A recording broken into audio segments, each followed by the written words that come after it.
I'm a running coach, which means I know what I should be doing on the run and to prepare for and recover from runs.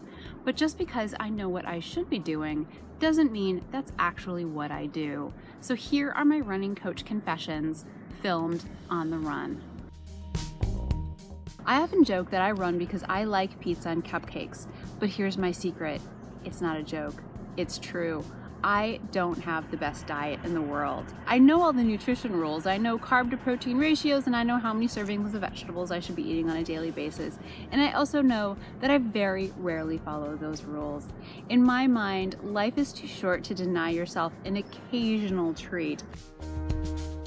Running is a really, really important part of my life, but even so, I don't always love running. There are plenty of days when I don't want to go for a run, and more often than I'd like to admit, I procrastinate and do every household chore that I can think of to delay having to head out the door for a run.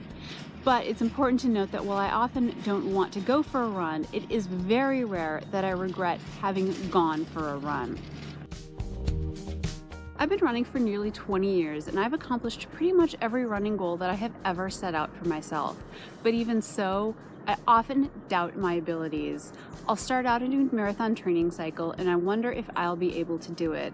I'll do that first 6 or 8 mile long run and think it's the hardest thing I've ever done, and why do I ever think I could run a marathon? And that's after having already finished 28 marathons.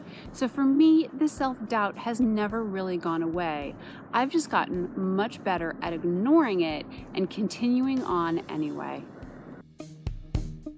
I'm a runner and a little bit of a type A planner, so there are few things that I love more than a good training plan that lays out my next 2 or 3 months of runs in detail, color-coded, of course. And for the most part, having those runs pre-scheduled means I'll go for a run even on the days when I don't feel like it. After all, it's on the schedule, so I have to do it. But there are some days when I just can't make myself do it and I'll skip a run. I'm very careful to not make a habit of it. Skipping runs is a little bit of a slippery slope, and once you skip one run, it becomes that much easier to skip the next run. So I don't want to make a habit of it, but there are some days when I just can't make myself do it, and I need to take the day off. As a running coach, I know all of the different paces that can be worked into a training plan. There's a lactate threshold and VO2 and intervals and tempos and 5K paces and marathon paces and race paces and long run paces. All of those can be worked into a training plan to become the best runner that you can be. But here's my confession. I have 2 paces. I have a faster pace for shorter runs and a slower pace for longer runs.